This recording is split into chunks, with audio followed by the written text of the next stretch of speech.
Jags.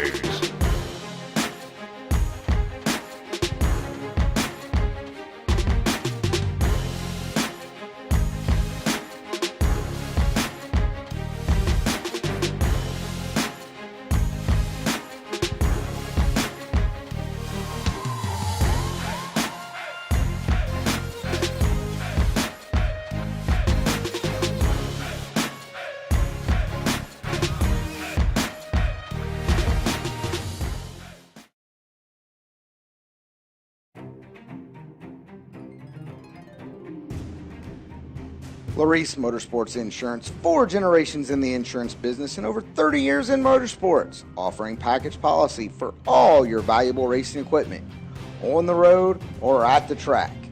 Be a winner with Laris Motorsports Insurance. Go to Facebook today. Get a quote from Laris Motorsports Insurance.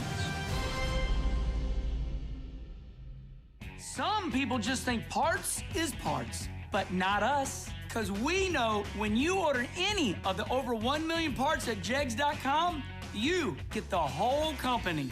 Expert advice, day or night, from the pros who know how to make you go. From now on, get your parts and your smarts only at jegs.com. Selection, service, and sweet satisfaction. That is jegs.com.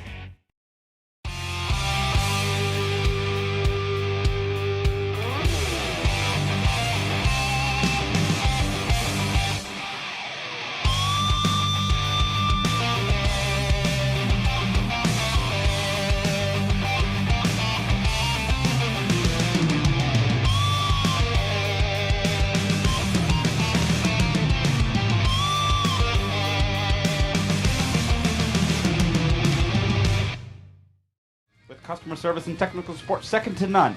FTI Performance Converters and Transmission give you the winning edge. Just ask any of our customers, like 2014 IHRA Top Dragster World Champion Kevin Brannon, or the 2014 IHRA Super Rod World Champion Mike Ruff. We are real racers with real experience. Call us today at toll-free at 866-726-8358, or visit us on the web at www.ftiperformance.com.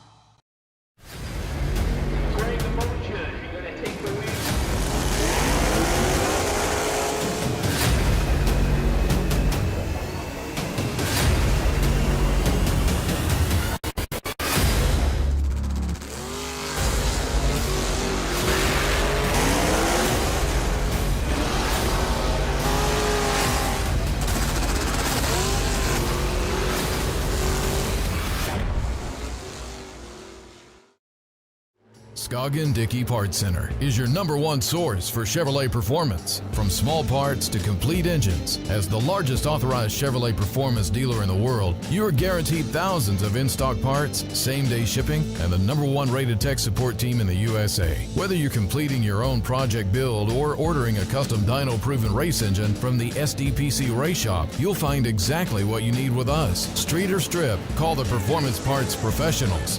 Scoggin Dickey Parts Center. Hello, hello, hello. We are here sitting in massive driplets and deluge and stuff. Okay, so the plan is they are going to combine today's race with tomorrow's race. I can do this now because I see what we got here. Okay, today's race with tomorrow's race, and we will... So the top bulb will be racing for 40K, bottom bulb will be racing for 15K, and the juniors will be racing for 3,500 or 3.5K. That's pretty awesome. There will be buybacks in first or second round tomorrow. So yeah, there's no way, it's still just pouring out there, and there is no way that if it stopped right now, they said that we wouldn't be able to start racing till about 6 o'clock Central Time, and it's just not good. So what they opted to do, which was a good idea, was to combine the purses and press forward. Okay, anything else? Let's see. We have, let's just look at a couple of highlights from yesterday. We have, this is where Charlie Lockhart did a little scridget here. See him over there? Yeah, it looked like he was, but he won because the other guy red lit. So, you know, he did go another round on that one. Okay, then yesterday also we had the bottom bulb was one, let me see, Mr. Curl, what is your name? Nick Curl won the bottom bulb race yesterday.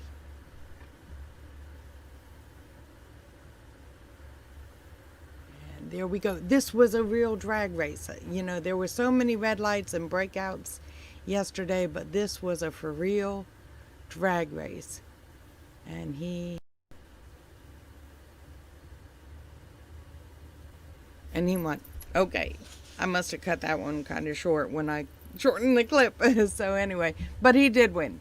Okay, and then in the top bulb, we had Travis Eaton against Roberto Leal. Now, Roberto Leal came here from Monterrey, Mexico.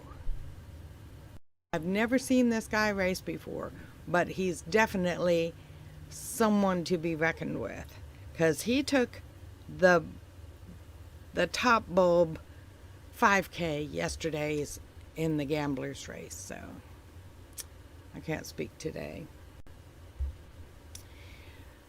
So anyway, we're on, of course, we're on a weather hold, and I'm going to let you see what Mark is looking at in the lounge. But I don't even know if you can really call this a weather hold. Well, we'll go with that. Okay. That's about it.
Test, 1, 2. Test. Yeah, that sounds like that's working. Okay, lots of stuff going on downstairs if you guys want to come in a warm spot. It's going to get cold here in a little bit.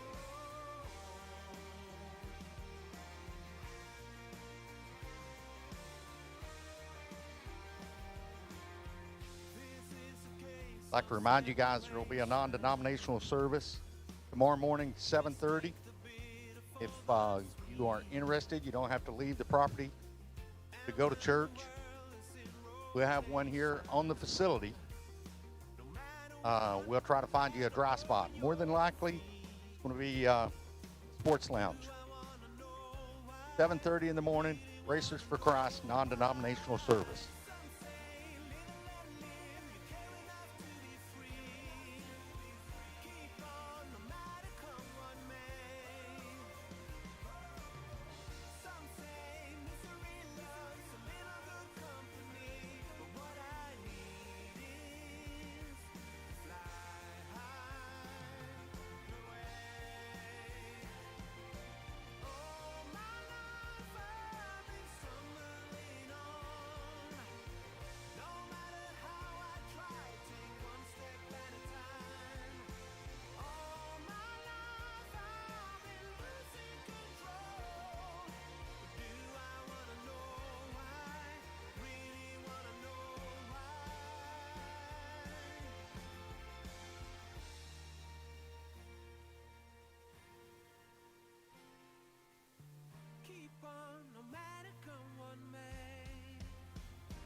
Okay, once again, wanted to make sure that everybody that's wanting to attend a church tomorrow, you don't have to leave the property.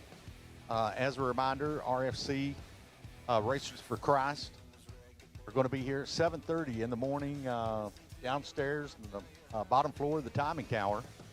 And 7:30, we'll give you a nice warm place, and they're talking about biscuits and coffee for those of you who do want to attend. Jay's on his way. We'll do a quick live interview here in a little bit. Give you guys a place to worship so you don't have to leave the property. A lot of families that are involved in drag racing and like to keep the everyone that wants to go to church, keep it available for them. So thank you, RFC, for being part of that.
until the end of time.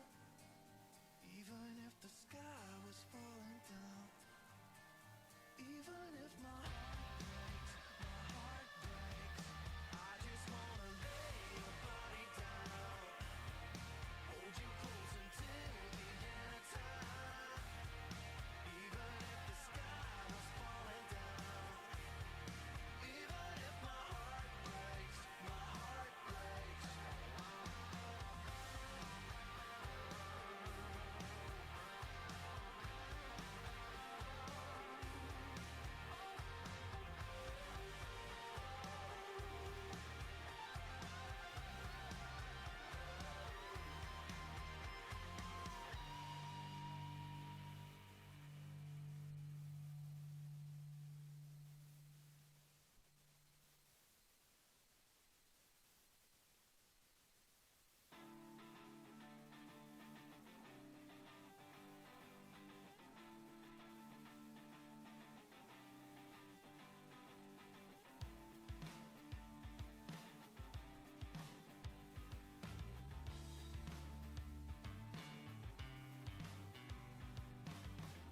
It's the sign of the times, bitter taste of your lies.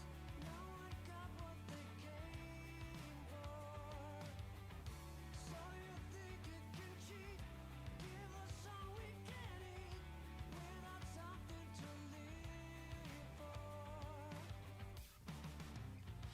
Want to be part of something. I am afraid of losing my mind.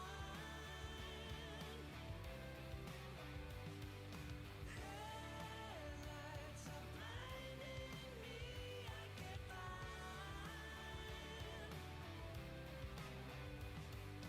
nothing to care about, no one to dream about.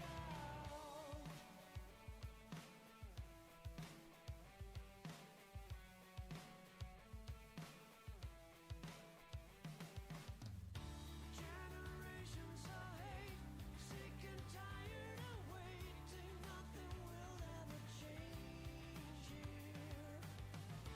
All is destined to be, we will not ever be free from this prison you built here.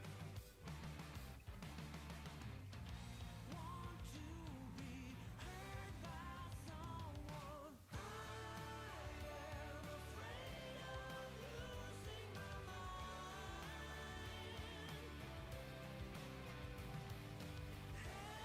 Headlights are blinding me, I can't find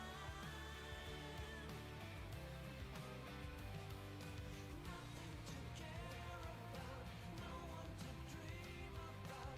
Can't understand a thing. What will the future bring?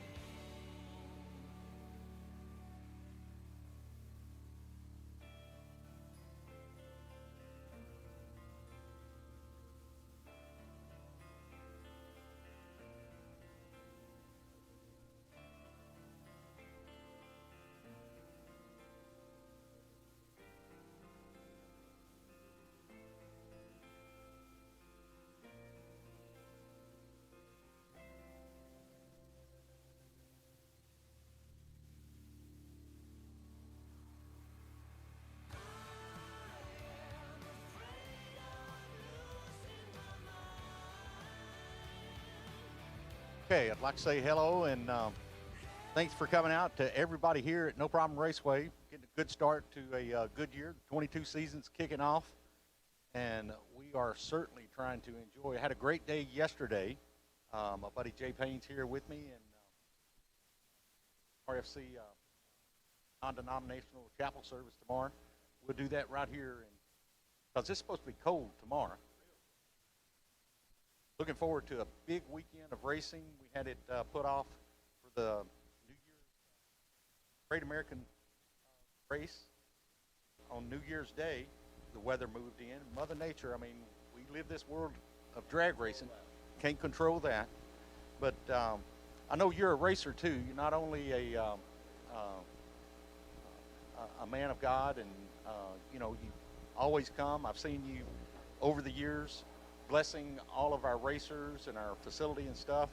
And very much appreciate what you support and everything that you do. Saying that, maybe you can tell me how many years you've been doing that, how many years you've been racing, and what your plans are, what your organization's plans are as far as growing and moving forward. I don't know. I mean, I'm trying to get some racers that haven't been here to come and see how nice the facility is. They've made so many improvements over the last year. You just have to be here to see it. But saying that, tell me, Jay, what's your plans in drag racing?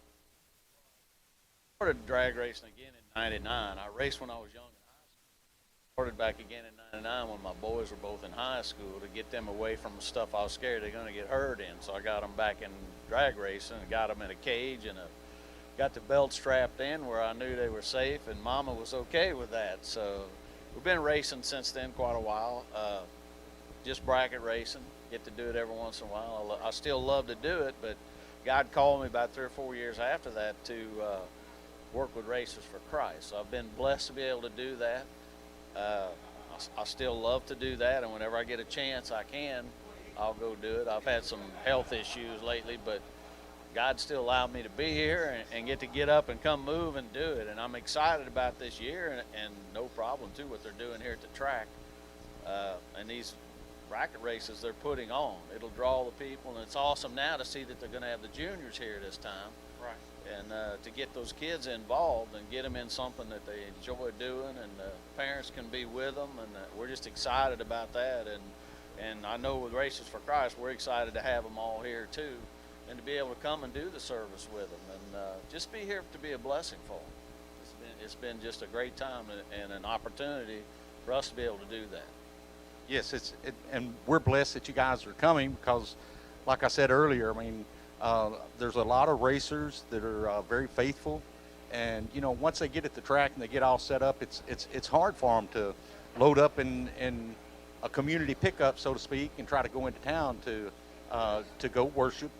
And Sunday is a day of worship, so we try to help recognize and bring family back into the sport. It's a beautiful sport. I mean, I was motivated, it had to be 35, 40 years ago. I raised six kids, and 5 of them were boys, so little boys always like cars. And yeah, I was kind of like you. I wanted to keep them out of trouble, and that's really a way to do it. If you can build some interest in and make them interested and understand, then they certainly come. And to keep it where you can have faith in it and give them a place to worship without having to leave the facility, I just think that's awesome. Now, is Kraft still part of you guys' organization? Well, he's still. What's he doing?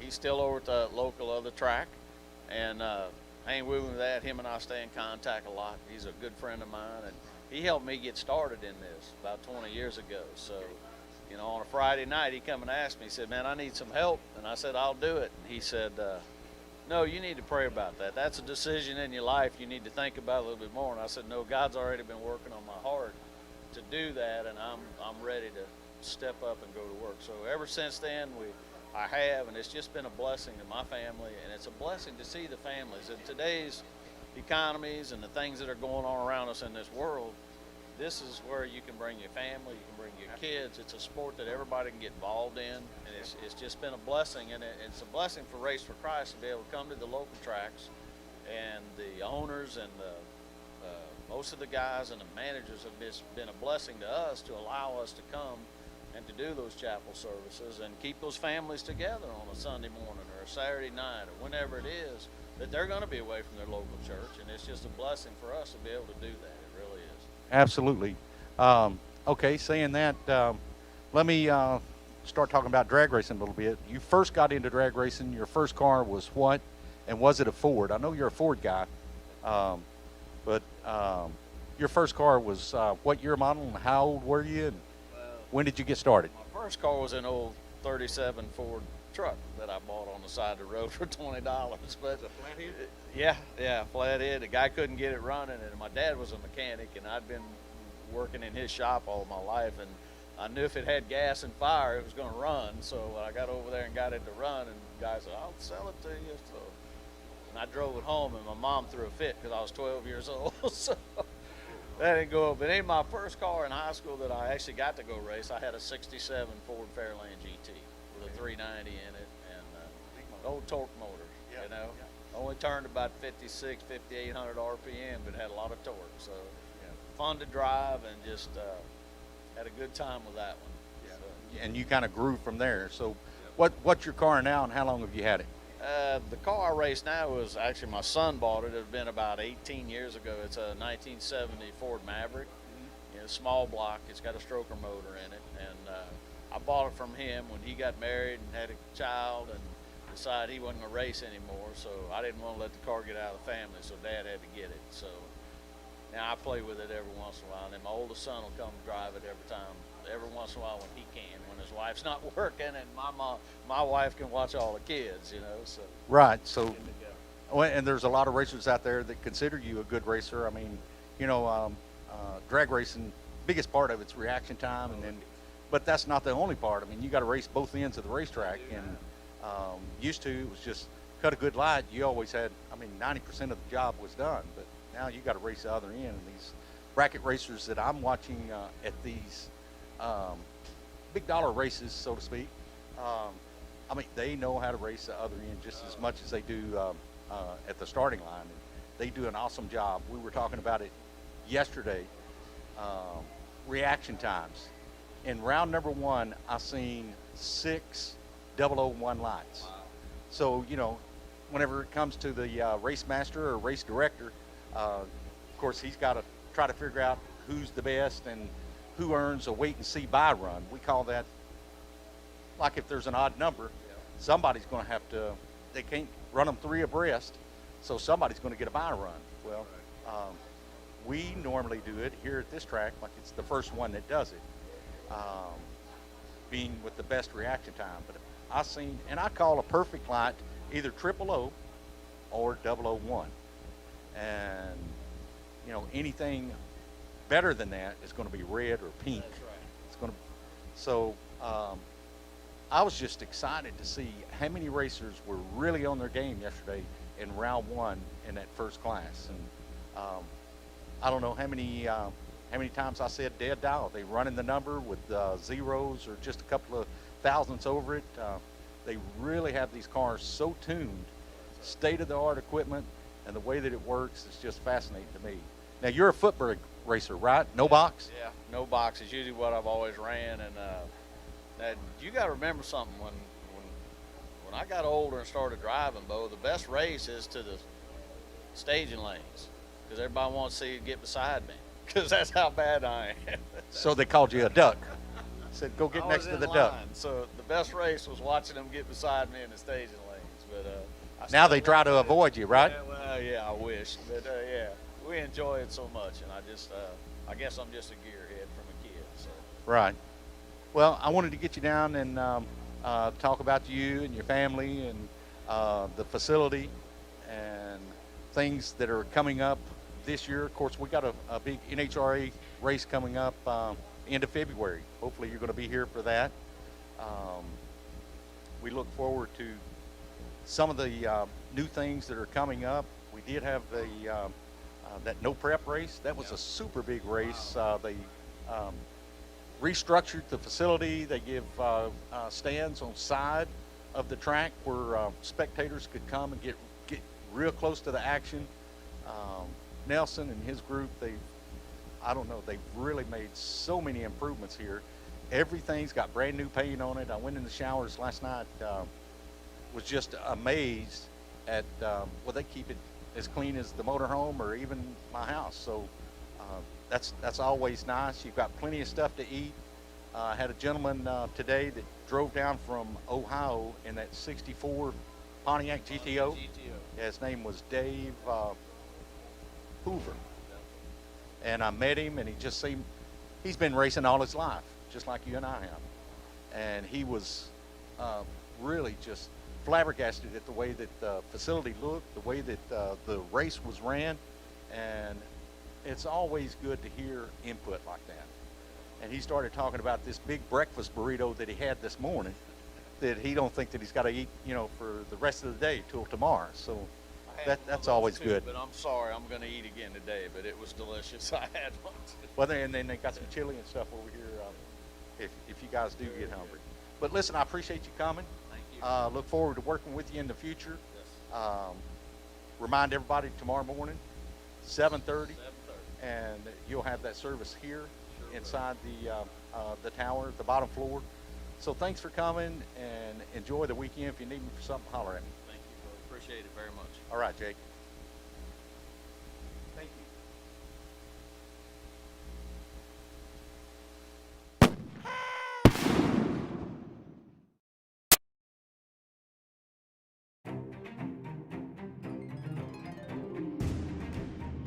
Laris Motorsports Insurance, 4 generations in the insurance business and over 30 years in motorsports, offering package policy for all your valuable racing equipment, on the road or at the track.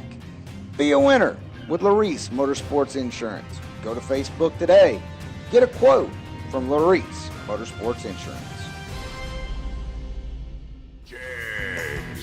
Nobody beats Jegs.com. Choose from millions of name brand parts and support from experts who know and love cars. 24/7 for life. There's only one place to go. Jegs.com.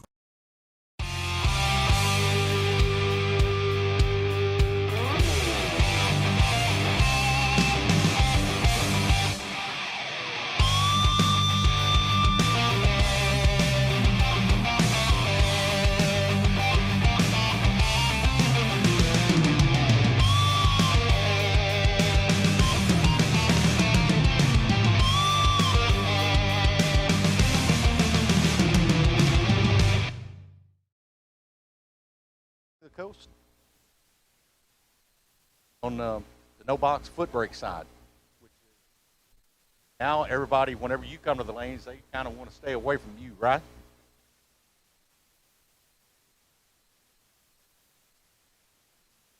Okay, my question to you is, well, first of all, how long you been racing? How long you had this car?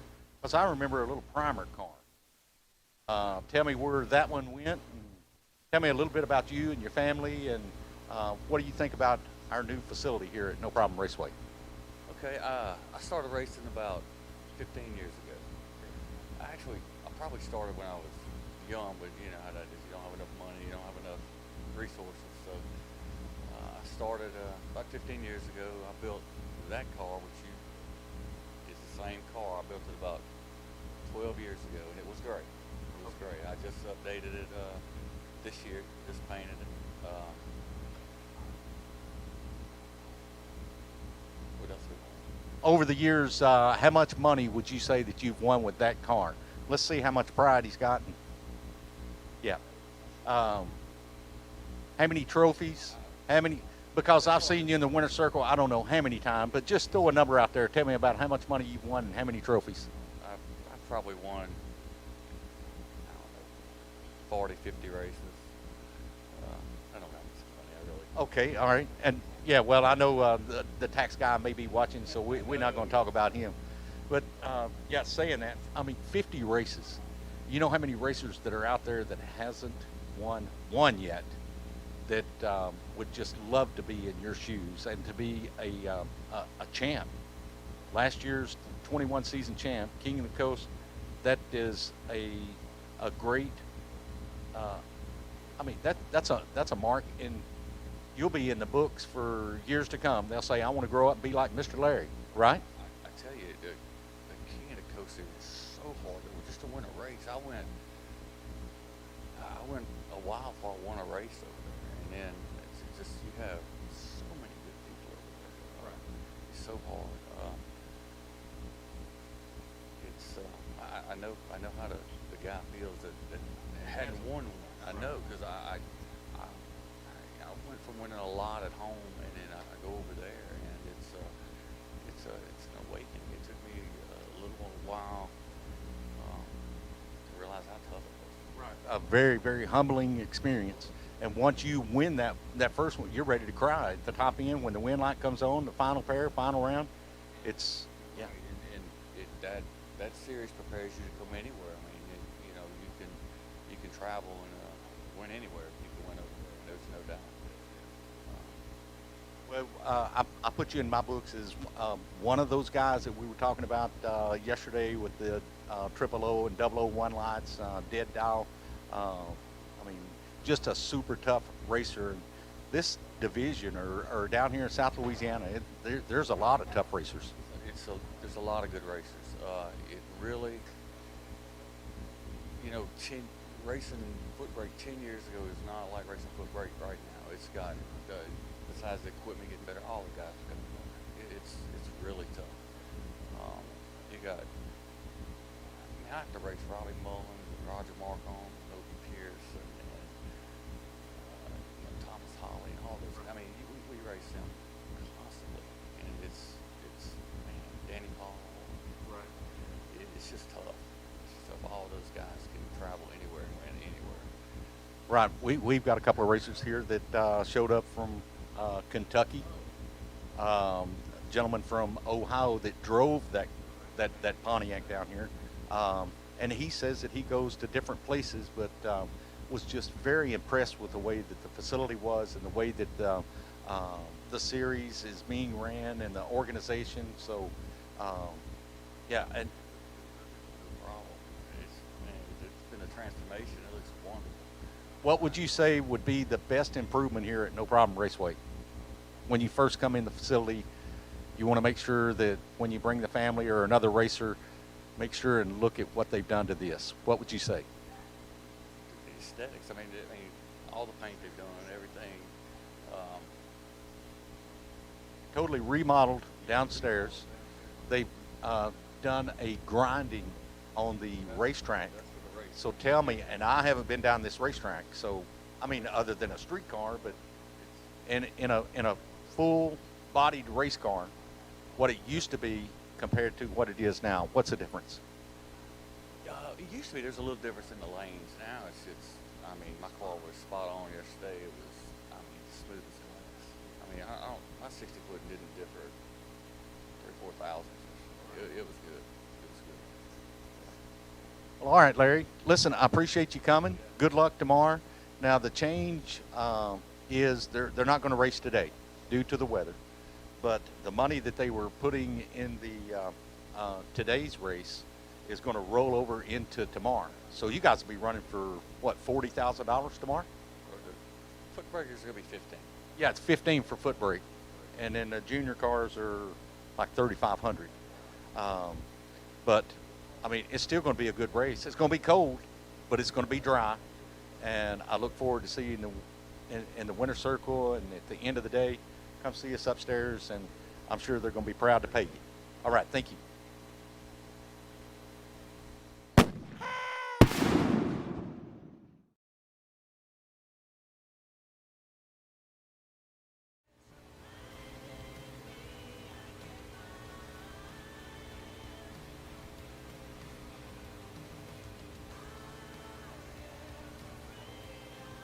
With customer service and technical support second to none, FTI Performance Converters and Transmission give you the winning edge. Just ask any of our customers, like 2014 IHRA Top Dragster World Champion Kevin Brannon, or the 2014 IHRA Super Rod World Champion Mike Ruff. We are real racers with real experience. Call us today at toll-free at 866-726-8358, or visit us on the web at www.ftiperformance.com.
Okay, once again, hello, Bojack from No Problem Raceway.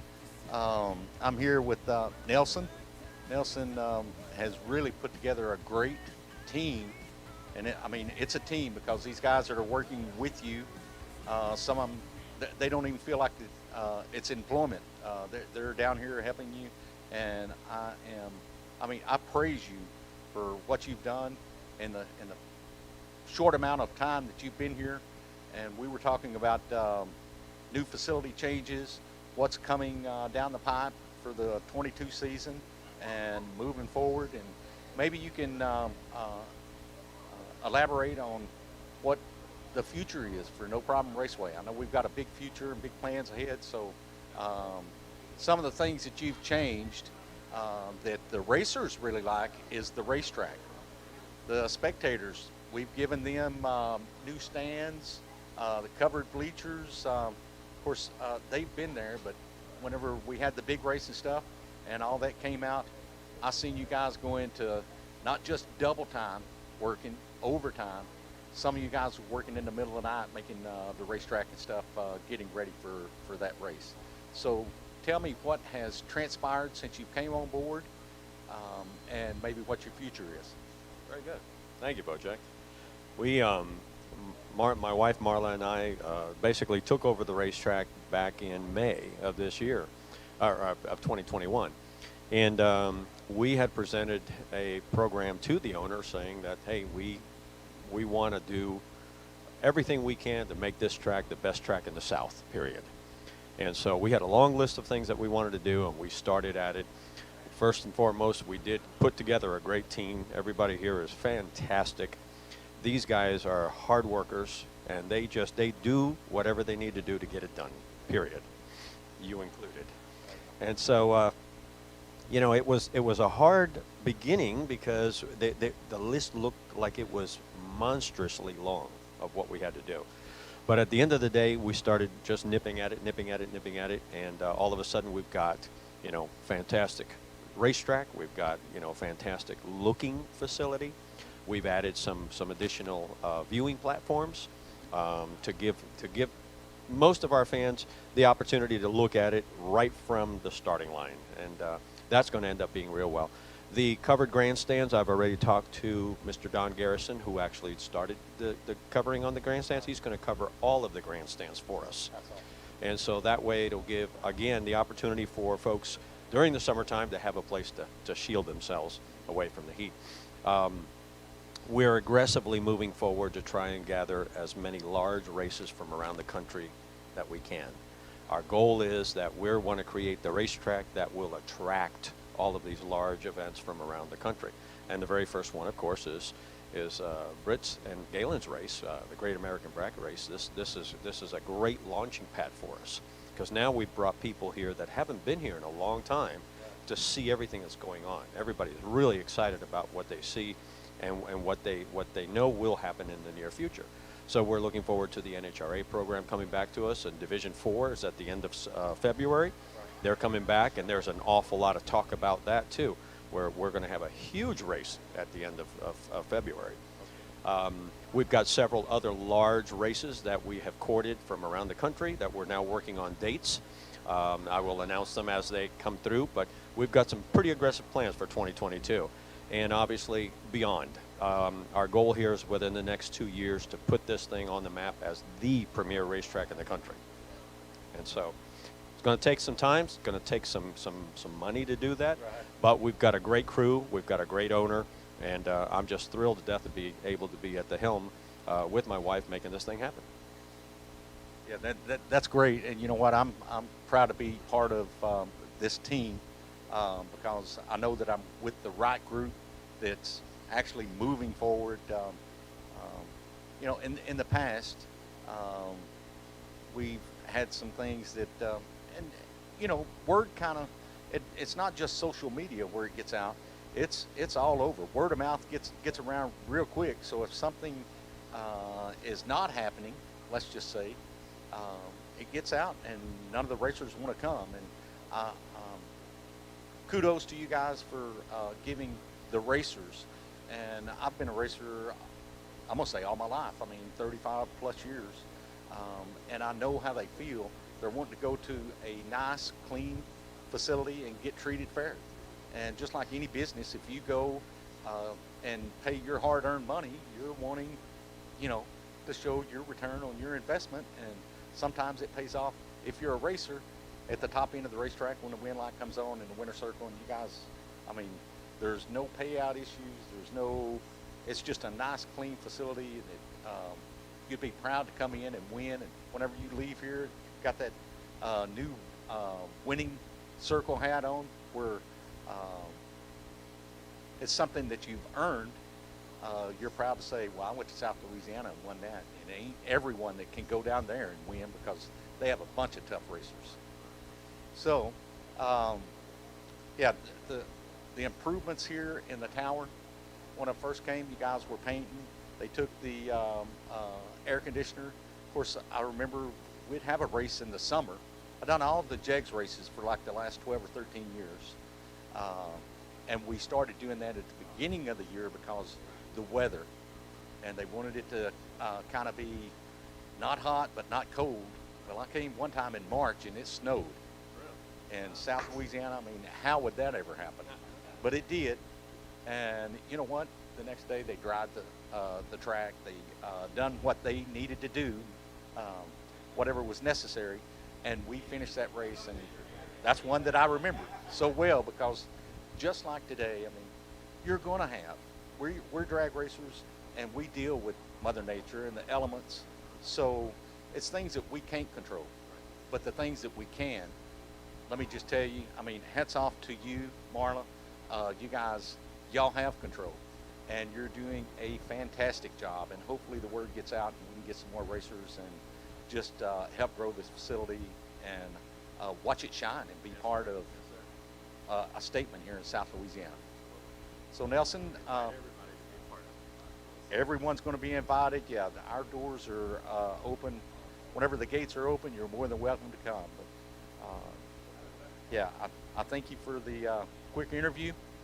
At least we know where we're kind of going, and it's already a beautiful facility. I can't wait to see what's going to happen in the next 12 months. Thank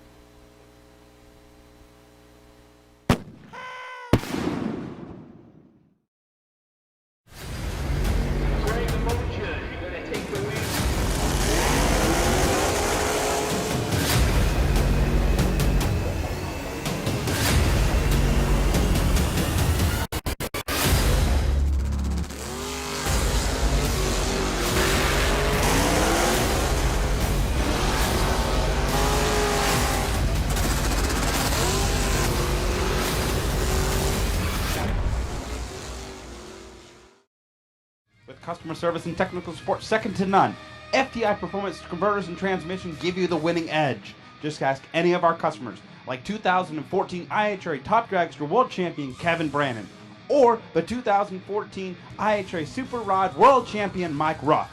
We are real racers with real experience. Call us today toll free at 866-726-8358, or visit us on the web at www.ftiperformance.com.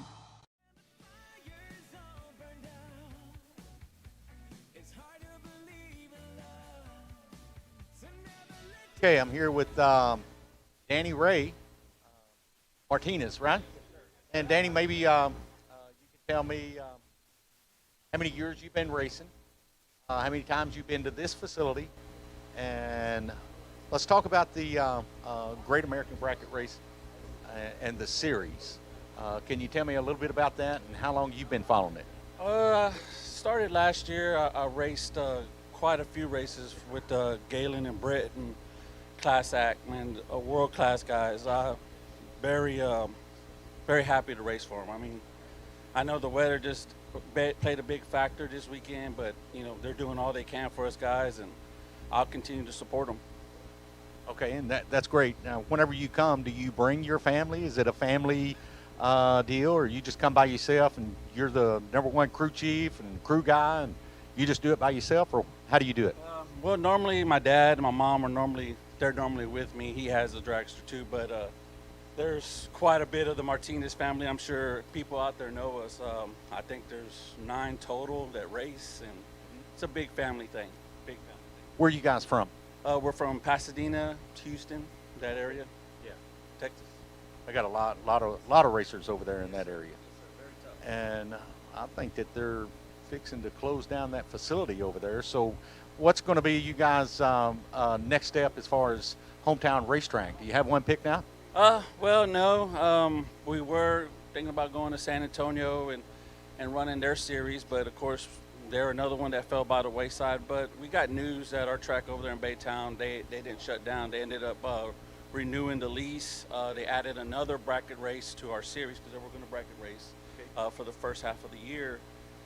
So our hopes up high, but I think we're going to travel to XRP and run their bracket program this year. Up there with Galen and them. Yeah, that's a good group, and I mean, they keep spending money too. That's a nice little organization. I went up there, and I was so much impressed at the way that when you come through or around the corner and under the tower as a crew or even a spectator. I mean, the spectator's got a place to go right there next to the racetrack. They got big screen TVs, so whatever you miss going down the track, guess what? You can turn around and look at it and see it there on the big screen. That was very impressive to me. But I knew Galen. I knew Galen's dad. Galen was one of my racers back when I lived in Dallas. I was born and raised in Dallas, and I just you'd be so surprised as to how many racers that they have cars that are just sitting in the garage and they're not doing anything with them. They need to drag them out, especially if you've got good facilities, good places to go, people treat you fair, and I mean, it's something that you can remember and have fun with on the weekend with your family. So what is your plans on like the cars you have, or are you going to grow? Is this just a hobby, or are you what's your dreams that you're chasing here in drag racing? Well, I've been doing it all my life with my family. I'm, I think, the third generation or second generation, and now we got my kids. They're racing. No, sir. They're 21, 22. I started early. Okay. So they're already in big cars, so they're coming up soon. They're going to start racing. It's for us. It's kind of turned into it's a hobby. Right. You know, and I get to spend time with my dad, and that's the main thing, you know, just to be able to race with him because he's retired and living the life, you know, so this is fun. This is our time. Like I said, he normally would be out here today, but, you know, he don't like the cold weather too much. You know, I don't think any of us does. That's why we moved south. Like I said, I was from Dallas, and I moved down here. Now, during the summer, it does get hot. But I appreciate you coming. Glad to hear that it's family oriented. I got to spend a lot of time with my dad. My dad worked on cars when I was growing up, so I was real good at tearing them up, and I'd just take them to his shop so he could fix them. Well, it finally come to the point where he said, look, I'm not fixing that one. If you want another car, go get it.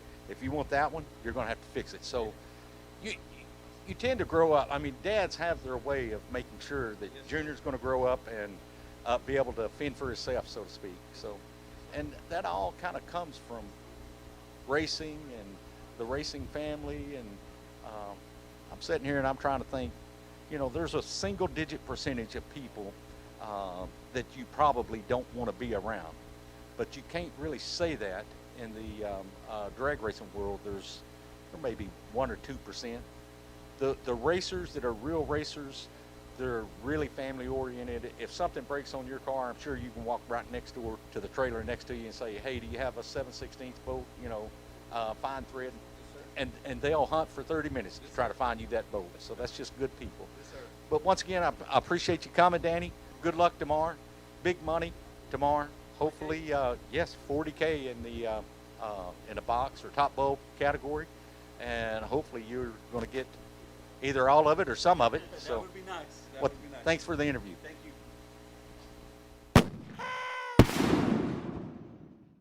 Scoggin Dickey Parts Center is your #1 source for Chevrolet performance. From small parts to complete engines, as the largest authorized Chevrolet performance dealer in the world, you are guaranteed thousands of in-stock parts, same-day shipping, and the #1 rated tech support team in the USA. Whether you're completing your own project build or ordering a custom dyno-proven race engine from the SDPC Race Shop, you'll find exactly what you need with us. Street or strip, call the Performance Parts Professionals. Scoggin Dickey Parts Center.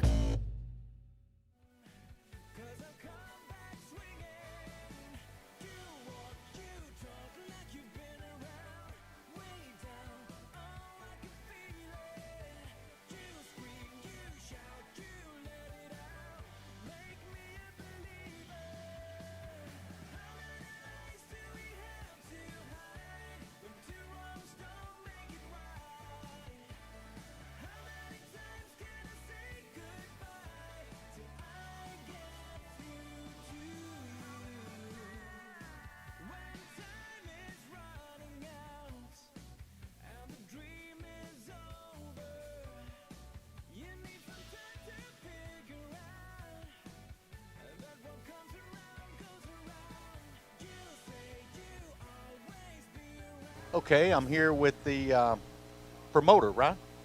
One of the promoters here with the Great American Series, Galen. It's you and Brit that put the series together. Moser's one of the major sponsors. Maybe we can talk about the series, where it's going. I do see that you have a lot of racers that are supporting what you guys are doing. So whatever it is you're doing it right. So tell me a little bit about what you're doing. Well, it's just Great American Bracket Races. Me and Britt have had been doing Great American Bracket Races for about 2009. You know, actually our first event together was right here at No Problem Raceway when Pat had the place. Right. You know, so it's been doing it for a minute.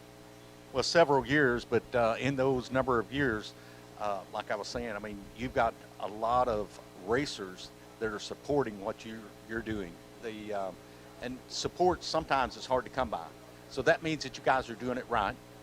You keep the racer in mind and just do what you say you're going to do. Normally, that turns into a good business, right? Yeah, you have to. You know, I think a lot of it is we have to look at racers not as racers but as customers, because you know I've always said that it's really no different than a racer going to Walmart and spending $100 and coming to the racetrack. You know, you got to try to give them some great service. If you're not, you know, they're going to go somewhere else and get it. You know, and that's not what we're trying to do. You know, we want to grab our customer and bring them close to us, and you know, give them a fair, consistent event, and let them know that they're appreciated.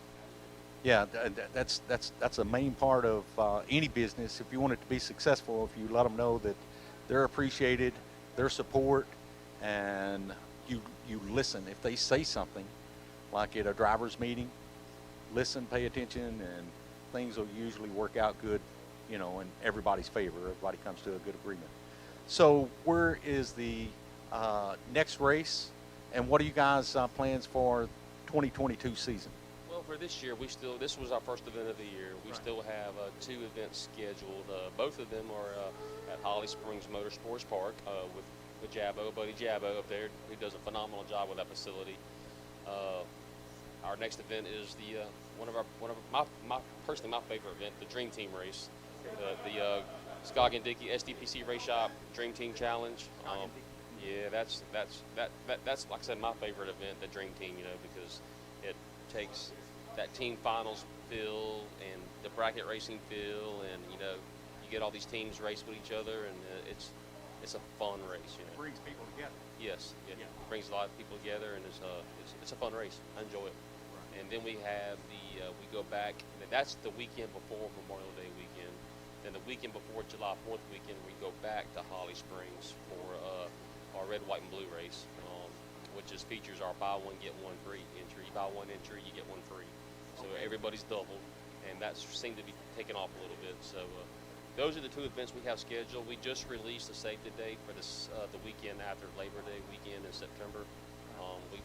You'll see some more information coming out about that. I really feel like that structured event is going to do well, right. And so we should have that information out pretty soon. Okay, that's great. I know that it's early in the year, and you know, everybody's schedule. You can't give me days and dates, but tentative. Um, you would say how many races do you think you're going to put on for the 22 season? This year, for me personally, between Great American Bracket Races, the King of the Coast Series, the Summit Super Series that I do at Gulfport Dragway, and some my Foot Brake 150, my Top Bulb 150, my Turkey Beach Bash, I think I'm close to 18 events this year. So. Oh Lord, yeah. So you got your work cut out for you. Yeah. And most promoters, I mean, they're satisfied with 3-4 races a year. I guess maybe some of them are racers too. You don't race; you're strictly into the business side, promoting, or do you race? I have a little bit. I haven't in a long time. I come from a racing family like everybody else. My dad raced back in the 80s, so I come from a family of racers. So I haven't raced a whole lot, but I've been around the racetrack since I was running around in diapers pretty much, So. Right. But yeah, I have about 18 events, between Great American Bracket Races, King of the Coast, and all the little one-offs that I do. But yeah, we stay busy, My wife and I do it together, and my daughter, so it's fun. I get to do races and have my family there with me, so it's. So is that all that you do? Is just racing, or do you have a day job? Let me just say it like that. Yeah, I work for Coca-Cola full time too. So. I'll be dang. Okay. I'm a sales supervisor for Coca-Cola out of Gulfport, Mississippi, and I've been there for about 8 years. And I do that, and my family and we own a tire store together too. And my brother Daniel runs that for us. So between those three pieces, we stay pretty busy. Oh, absolutely. Yeah, if you got a full-time job and you're still doing 18 races, you're a busy man. Yeah, my wife, she reminds me of it every day. Mine keeps telling me that, why do you still drag race? When are you going to grow up? I just told her, someday I'll grow up, but are you ready to go? So, yeah, I brought her for a number of years, and I think to the point where I burn her out. We was going every weekend for about 10 years and loading the kids up, and so I can appreciate it when she says that she wants to stay home, and I respect that because she lets me go, just like some of these other racers. But it's so much more fun whenever you can bring the family. You guys make it more of a family event. It's not just all about the money or business. And, if your family can come, that's where you share memories, you grow up, and watching videos, 15, 20 years from now. So to me, that's what drag racing is all about. I think you guys do a great job at what you're doing, how you're promoting it, and look forward to not only tomorrow, but down the road, working with you guys and helping you be successful. Yeah, we are too. We stay busy. We got this race ended up this weekend, and we got 2 events in March. I got a Summit race at Gulfport Dragway. I got my first King of the Coast Series, which is a series that's going into its 18th year. We've been doing the King of the Coast Series since 2005, which is, I can't believe that it seems like time has flown by. To have, it's an accomplishment for me because to be just even be irrelevant after 18 years, I don't even know how you put that in perspective these days because there's so much changing going on in the sport of racing for you to be able to adjust to it. Right. If you get out for 5 years, you're behind. You can be at the top of your game 5 years later. If you parked everything and brought it out, then you're 5 years behind. So, yeah, once again, you guys do a great job. I'm proud that you guys are here, and some of the people that you have brought is some of the best people that I've met, even though they're from up north and we call them Yankees. Well, it's one of those things. You're only good as the people that are around you. I mean, we can do all these great things, but if you don't have a successful group around you, it's really hard to be successful. You got to have. My dad taught me one thing in life. Surround yourself with people you can trust, and if you have that, your chances of being successful they increase a lot. I'm not saying you can't be successful, but it helps a lot. And having my wife, having Frank and Brit and Brandon Mass now, I can't talk enough how good that guy is with what he does on the race surface. Man, he's phenomenal. Yeah, I seen yesterday, and I listened to him talk, and the knowledge of what he's doing with prepping a racetrack. Sounds like an astronaut talking, don't he? Absolutely. I mean, yeah, he's talking words that I've never heard, and he's just talking about concrete. Yeah. I'm from Mississippi. I never heard half the words you're talking about. But yeah, I mean, we got really good people, man. You know, and it means a lot to us. It's cool. Okay, well, listen, I appreciate the interview. Look forward to much success for you and your organization, and thank you guys for choosing No Problem Raceway. We'll be growing throughout the next coming years, according to Nelson. He's going to be booking other type series and stuff. So, yeah, it certainly sounds like that you guys are a great group of people to work with, and look forward to seeing you. It's funny. I'm glad that you brought up Nelson and No Problem, because I haven't been here in quite some time, and Tell me about the changes. phenomenal. I mean, it's refreshing to see somebody come into a facility and you can tell that they put a lot of thought, that they care about what this facility looks like, because I haven't seen this in a very, very long time. And I tip my cap to those guys, because they, and Miss Marla too, man, they you can tell that they care. And if you are a local for No Problem Raceway, I mean, things are looking up, and It looks like you'll have a place to race here, at least for the next couple of 4 or 5 years anyway. Yeah, it's really impressive what they've done, and you can tell by talking with him that he's in it for the long haul, and he wants to be successful, and he wants the racers to know, the fans to know that they're welcome here, and he wants to come back. You know? Right. I'm gonna go back maybe 13, 14 years when Pat came, and I don't know how well you knew Pat, but I met with him at a IHRA banquet. I don't remember if it was in Asheville or may have been in Shreveport up here for the World Finals. Pat Jeffrion had those type ideas. He didn't know if he wanted to go IHRA, NHRA. He's looking for a sanctioned body that kind of wanted them to help him support what his goals were. And that was a local businessman with some ideas on, and he loved the sport of drag racing. He's never outgrew that. And whenever he first came, the thoughts, some of the structure that he brought, the racers that admired him and supported him, a lot of them are still here today. So, yeah, and a lot of them still ask, where's Pat? You know, how's he doing? And I think that he's still a minute, still got his foot in the door there a little bit, but it's good to see that where it kind of came from and what it grew into. Before we go, I want to thank Mark too at Motor Mania, what he's done to put our sport where it's at and where everybody can have access to it. If you talk about bracket racing in general, tell that story.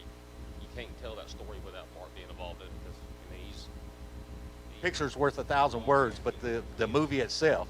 Yeah, he's really helped elevate our sport for people to expose and have access to, and he don't get enough credit for it. You're absolutely right, Mark. Hats off to you. Thank you for putting the word out, so to speak. So, I appreciate it. All right, Galen. Thank you. Have a great day.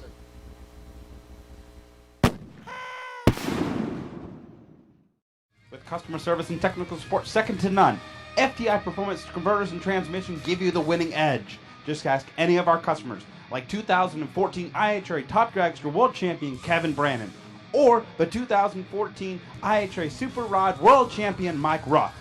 We are real racers with real experience. Call us today at toll-free at 866-726-8358, or visit us on the web at www.ftiperformance.com.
Ohio since 1960. Jags.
Laris Motorsports Insurance, 4 generations in the insurance business and over 30 years in motorsports, offering package policy for all your valuable racing equipment, on the road or at the track.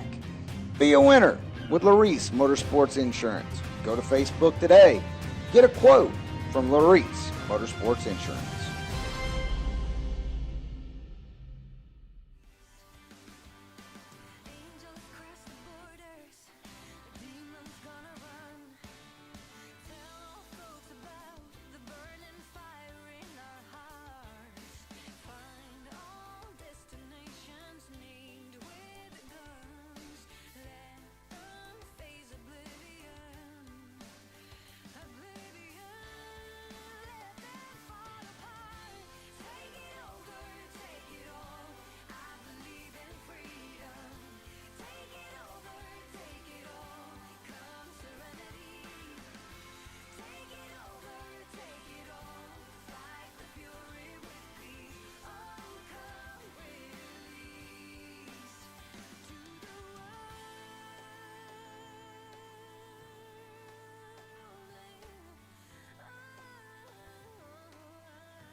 Okay, 1-2.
Hey, we're here at No Problem Raceway, and I'm down bottom of the tower with Brit Cummings. Brit racing for, I don't know, that's going to be one of your questions. Is how long you've been racing. I know your family has been racing. Gosh, Mr. Larry goes back, maybe I'm going to ask you that for a second question. And tell me about your series, you're promoting.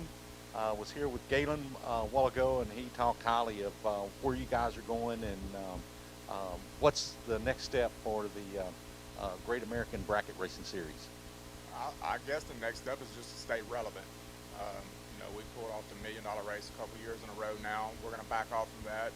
We think the economy doesn't support what's going to happen here in the next few years, so we're going to back off from that, and we're going to have as many as 4 races. Just to keep our brand relevant out there. It'll be low entry fee, nice paying races, very affordable, and of course, we like to have fun and keep the family atmosphere, and golf cart races and prizes and food, and just stay relevant and have fun for the next few years. Right, that's awesome.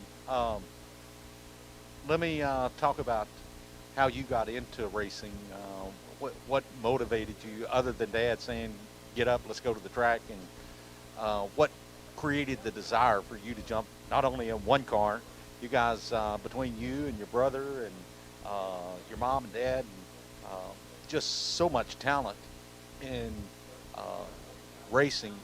How did you learn to race both ends? And you guys were some of the pioneers of legends, let's just say. Well, how about living legends? Most legends, they're not here, but you're still here. You're young. You're with us. Tell me what motivated you and what created the desire. Well, I mean, it's kind of like how you're brought up. If your dad is an avid hunter or fisherman, you're gonna take up hunting and fishing. So Dad has been racing since 1966. To answer your second question. I think when I was 6 months old, he had put me in his 66 Chevelle with the 4-speed and slicks on it, and took me for a ride down the road, and no baby seat, by the way. Right. Of course, I don't remember that, but I mean, all I know is, when it comes time for weekends, you go racing. That's all I ever knew. I didn't know there was hunting, fishing, and that kind of stuff.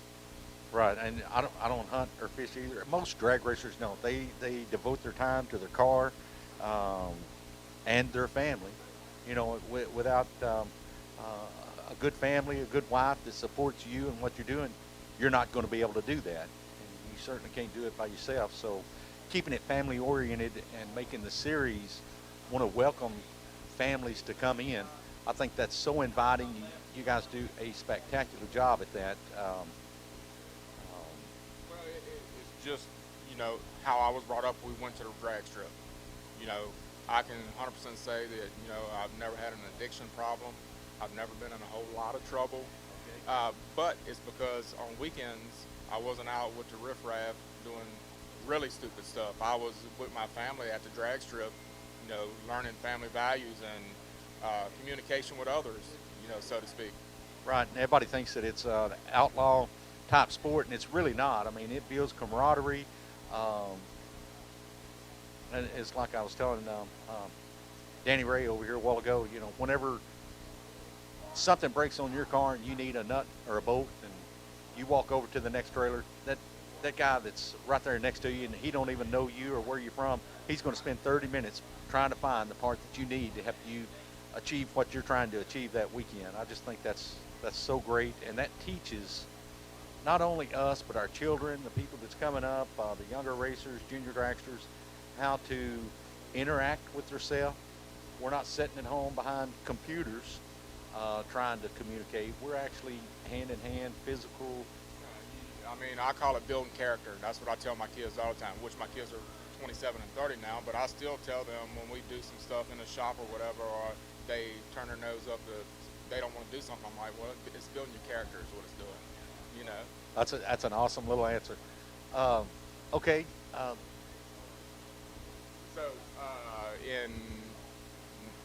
In high school, I played a little bit of football, but I always knew that my path was going to be drag racing.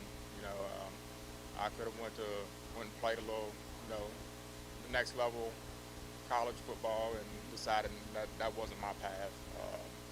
I knew what I was destined to do, and I wanted when I had a wife and kids to be a part of it. And right now I've got 2 kids that they don't have addiction problems. They family oriented. They still do stuff with the family. We still eat supper together. We still have we do everything together. That's what I really want to be known as, not a racer or a promoter. I want to be just known as a good family guy, a good dad, good husband, good son. Right, good for you. Yeah, and that's building morals and setting structure in the family, and I think that's awesome. Well, saying that, you told me you guys were planning on like maybe 4 races this year. I don't know. I've always been family myself. I had 5 boys, 1 little girl, and always tried to encourage them, because me personally, I just think that drag racing is one of the leaderships in sports. And you don't have to physically be that guy that can go out there and lift 500 pounds, but you mentally and physically got to make sure that car is going to do the same thing every time, each time, to be a good bracket racer. And that's all up to you as a racer to make sure that everything's the same way, the same put together the same way each time, or it's not consistent anymore. It comes down to being mentally prepared, physically prepared to some extent. It teaches you to do your work. Those who works the hardest does usually win. They in drag racing, yes, it's a right time, right place kind of sport.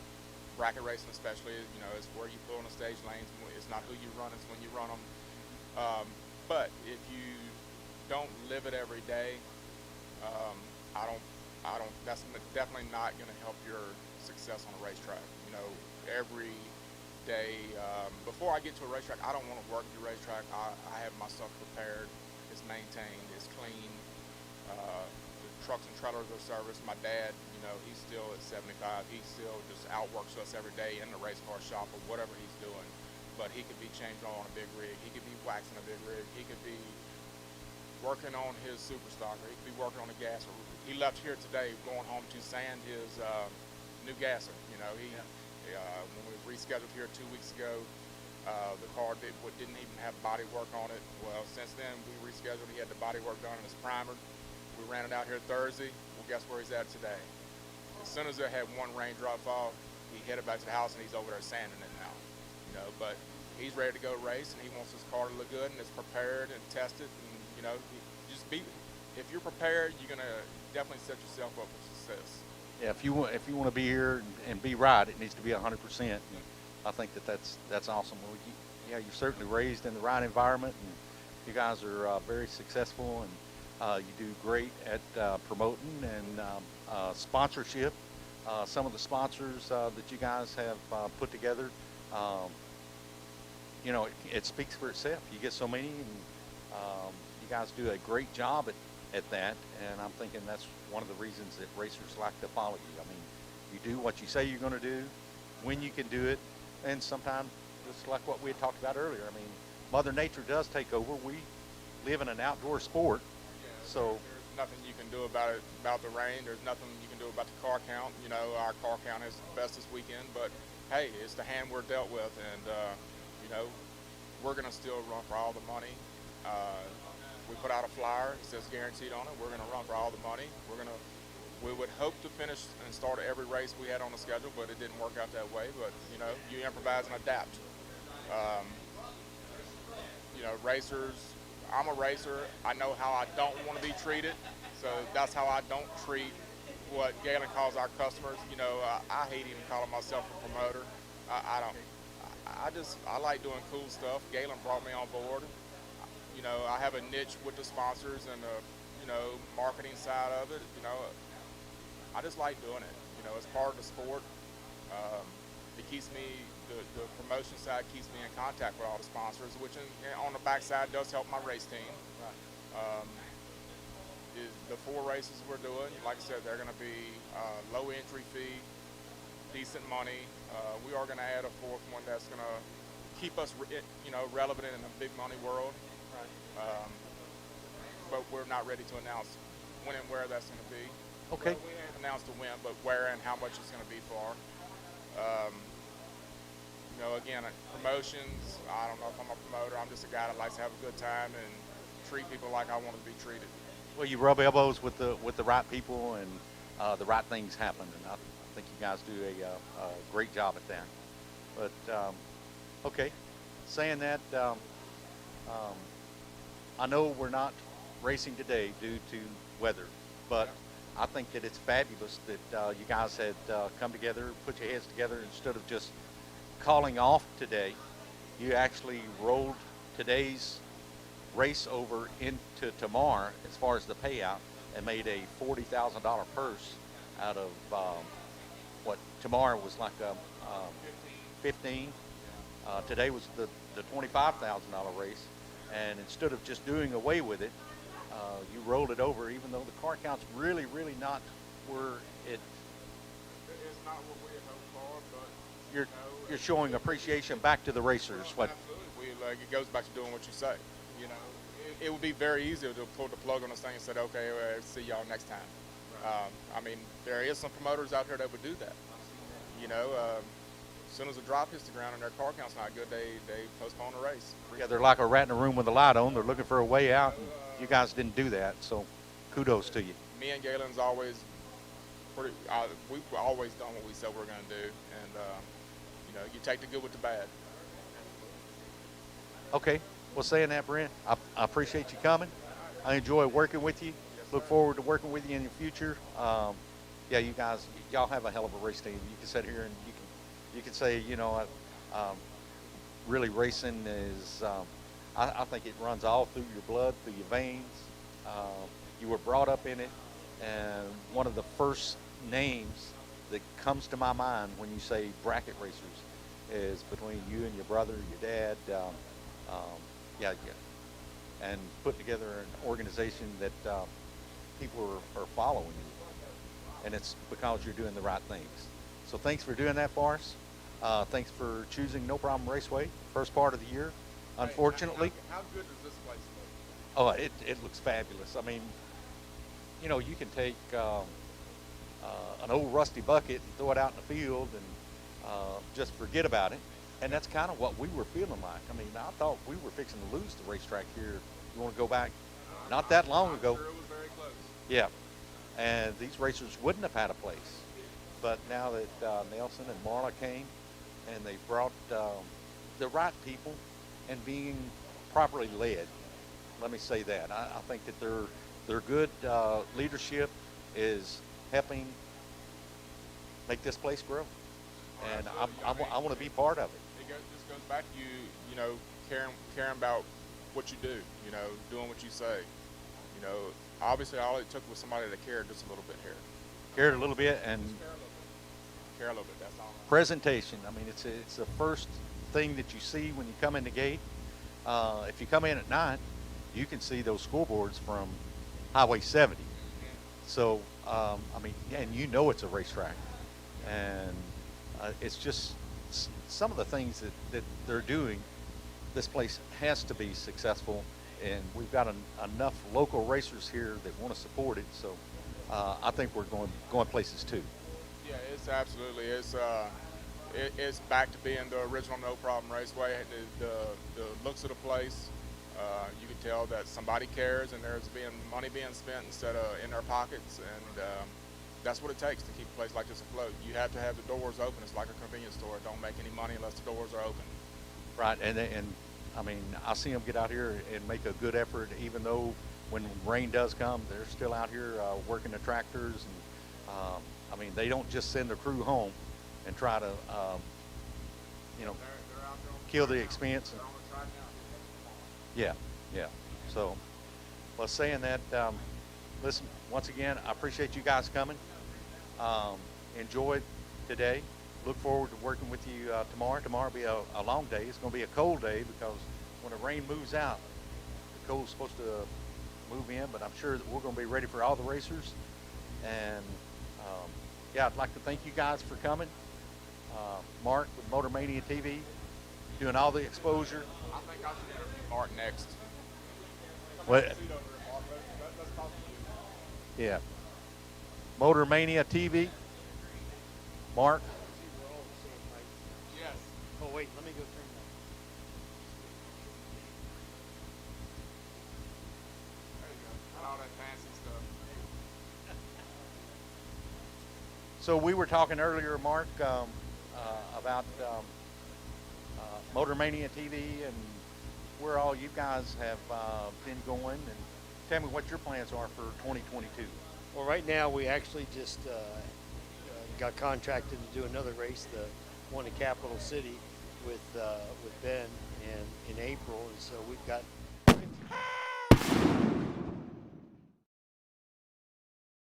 no end in sight, so to speak. We fortunately we've got Tony, great guy, works hard, and he had kind of some misfortune this year with his motorhome and lost that, but he's got another one. So he just he borrowed our second unit and finished out the year and got that going. So yeah, we're just working, doing what the Lord's called us to do. This, I'm a sportsman racer. I don't get to do that anymore, but Right. because I'm too busy doing this. But So what is your racing background? well, You telling me you said something I didn't know? I actually started in 1974. And was first generation racer, and I started at 7580 in Moravia, Maryland, running a little double Y stock Vega with a 4-speed in it, and it kind of went from there. And I did that for a few years and got out of it. And Joanne and I got married, and right before our oldest boy was born, I got back in it, and I've been involved in it, either racing or doing this. Never done any promoting. I'll leave that to you guys, okay? This is enough work. I know the headaches you guys go through. So, but we want to do some upgrades on our car. I am going to go back racing at some point. I've got what is it? It's an 85 Z28, and Matt, our oldest boy, is going to put an LS in it, and it's got a power glide. It's got an ATI converter. I mean, it's a short enough, good bracket car. Yeah. And 85, you said? Yeah. Well, it's definitely going to work. That's some of the best working bracket cars they are. So yeah, there's a lot of them. I guess I didn't realize that we did a stock super stock race last year, and they said that the third generation Camaro was one of the most prolific stock super stock cars out there, and I had no idea. Yeah, they just work. I mean, you don't have to. It don't take much effort to make them go down a racetrack. But that's the plan. But we're just going to keep doing this until either somebody else comes along and wants to do it and wants to buy it from us, or whatever. I don't know. We end up dead or something. So who puts in more hours, you or Joanne? Oh, I think it's pretty equal. Pretty equal. Pretty equal. That's not what Joanne told me earlier. Oh, okay. Now you're going to get me in trouble, huh? Yeah, she's watching. Yeah, I know. She's in his ear right now too. But no, quite honestly, I mean, our jobs are, I do all the technical stuff. Of course, I do the driving and what have you, but she does all of the other stuff. She does all the graphics. I mean, when we start talking about taking care of the house and all the things that go along with just normal life, just all the grocery shopping and everything, and really takes care of me. And that's one of the primary things out there, is that she takes care of me, and I'm grateful. She's not necessarily a racing fan per se, but she's a Mark Walter fan, and I am eternally grateful that she is willing to come and to do this and to have as much passion about it as she does, because she enjoys. It was kind of difficult at first, but I think she really enjoys it now, especially talking to the guys in the chat. And we have our Team 5, which is kind of the people that make sure that the chat doesn't get out of control, because it can at times. But yeah, of course she doesn't do much on camera stuff. She actually did with the going bracket racing guys. Okay. I got her on there, and she got involved. Yeah. All right. Well, you come from a military background too, don't you? Yes, I retired. Gosh, it's been 18 years ago. I spent 28 and a half years in the Air Force. I was a mechanic for 5 years, and then I was a flight engineer on the C-5 Galaxy, a big cargo airplane. And I think I ended up with about 7,000 flight hours on that. Spent a bunch of time up in Oklahoma. That's where our schoolhouse was at the time. It's actually now in San Antonio, down at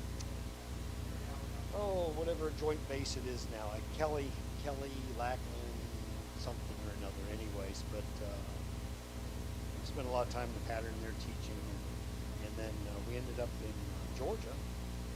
There was an opportunity to work for the Reserve Command, and that was for an active duty guy. That was a great job.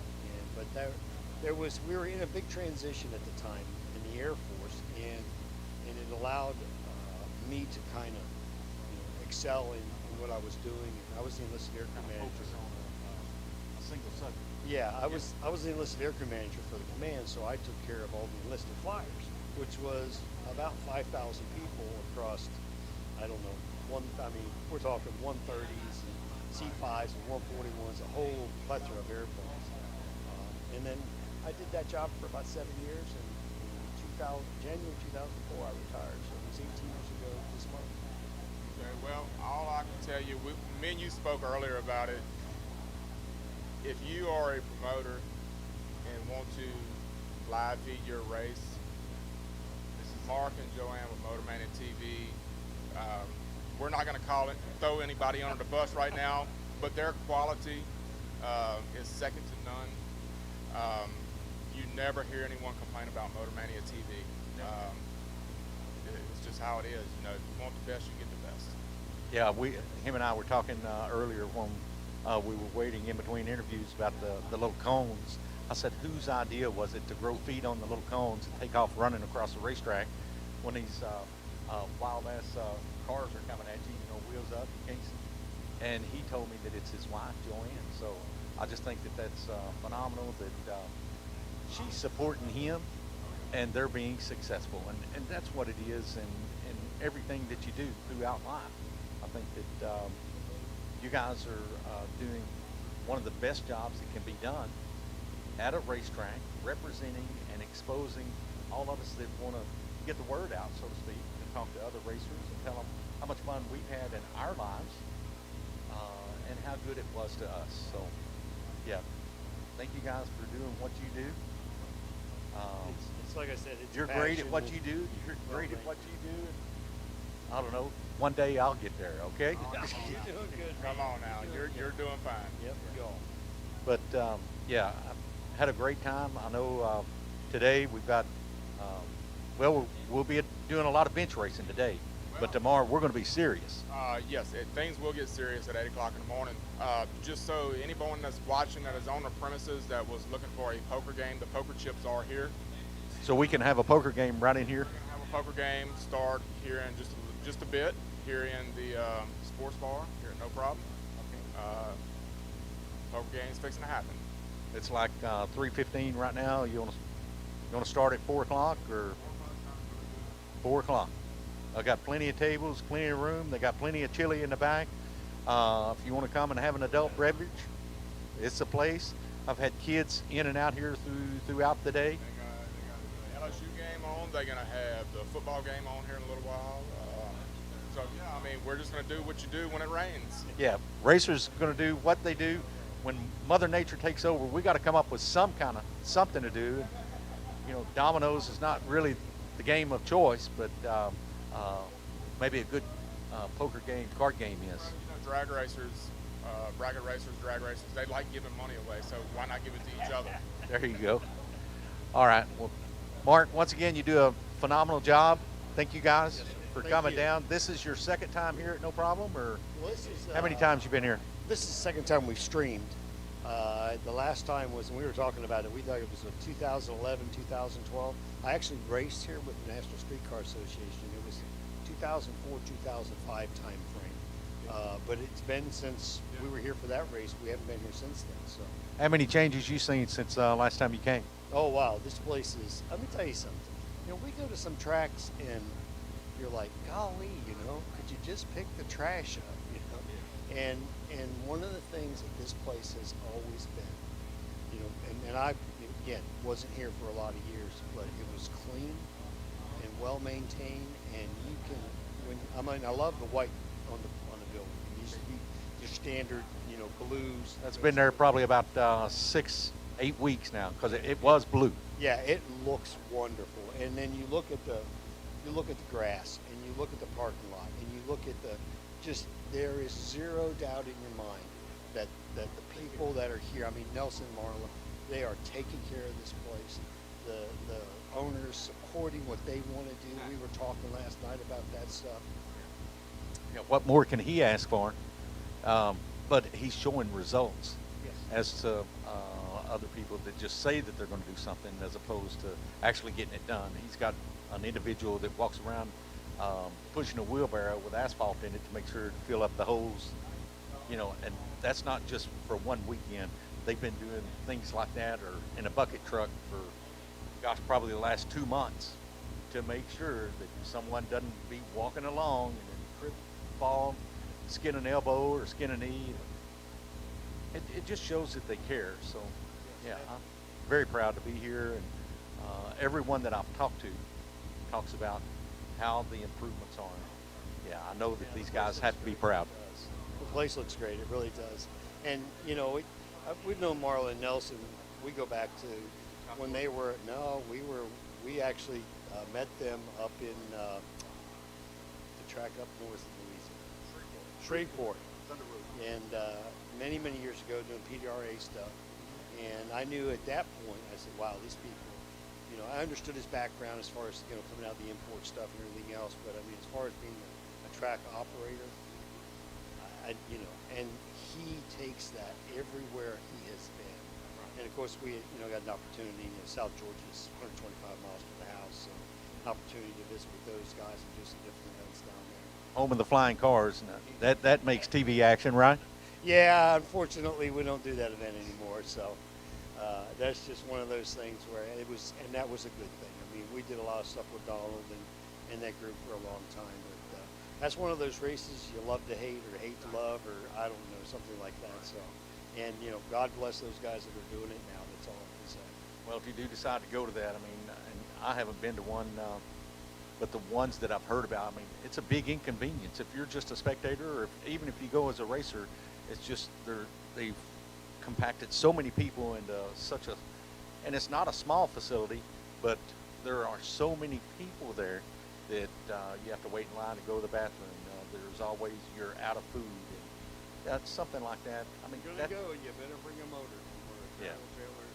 And that makes it miserable to go racing, which we don't have. I mean, and I feel fortunate for that. I think that my personal thoughts are they need to limit the number of cars or the number of people, spectators that go in there, because they run out of stuff and it makes it inconvenient. You can't take your family because the kids are going to get stepped on, and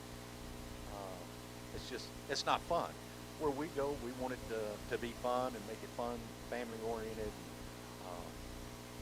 I think that's how you do it. Make it nice and comfortable, and everybody's relaxing. And even though they're at the top of their game and they're excited and pumped about winning, if they're whether they're racing or spectating, you still want to go and enjoy it and be comfortable and feel safe. And, they've created that environment here.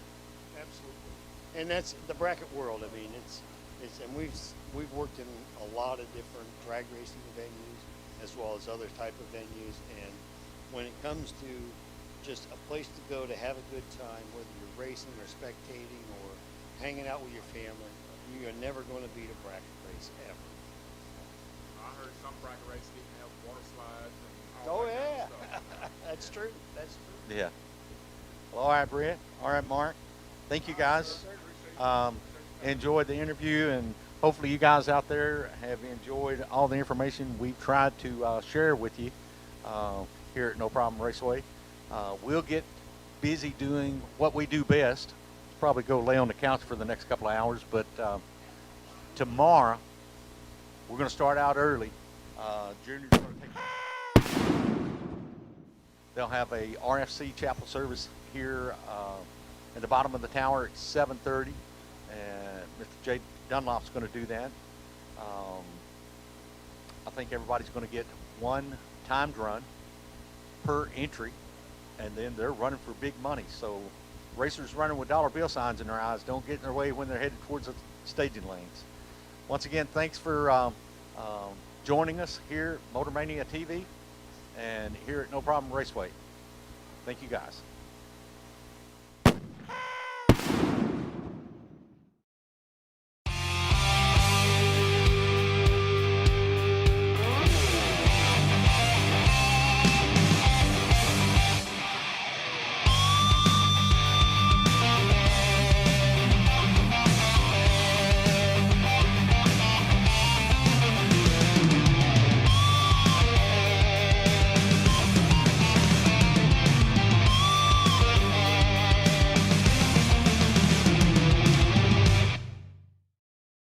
Customer service and technical support second to none. FTI Performance Converters and Transmission give you the winning edge. Just ask any of our customers, like 2014 IHRA Top Dragster World Champion Kevin Brannon, or the 2014 IHRA Super Rod World Champion Mike Ruff. We are real racers with real experience. Call us today at toll-free at 866-726-8358, or visit us on the web at www.ftiperformance.com. Scoggin Dickey Parts Center is your #1 source for Chevrolet performance. From small parts to complete engines, as the largest authorized Chevrolet performance dealer in the world, you are guaranteed thousands of in-stock parts, same-day shipping, and the #1 rated tech support team in the USA. Whether you're completing your own project build or ordering a custom dyno-proven race engine from the SDPC Race Shop, you'll find exactly what you need with us. Street or strip, call the Performance Parts Professionals. Scoggin Dickey Parts Center.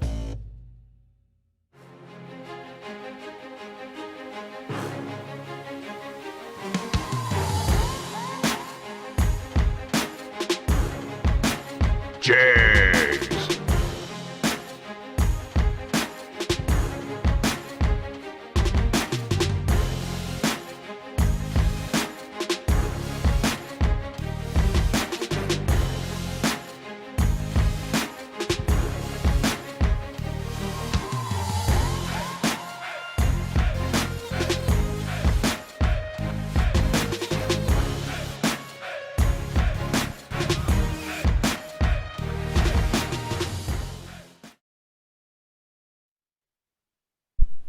Testing. I knew I was going to have an echo. Anyway, thank you for indulging us as we, I hope you enjoyed those interviews. It's always good to learn a little bit more about the people behind what you're seeing in front of the camera. So, yes, No Problem is really, really stepped up on this one. And if you get the opportunity to race here, come on down, because it sure is nice. Anyway, we will be here tomorrow. Let's see. They're going to start time trials at 8. We'll do the math and figure it out. Probably something along the line of somewhere between 9 and 10 will probably be live. They're going to start with junior time trials. Everybody gets a time trial. We'll figure out the math and see when that is best done, so that we don't have to have too much dead time. Okay. We'll put that up as soon as we know. Okay. We'll see you tomorrow somewhere between 9 and 10, I think. And yeah, I guess that's it.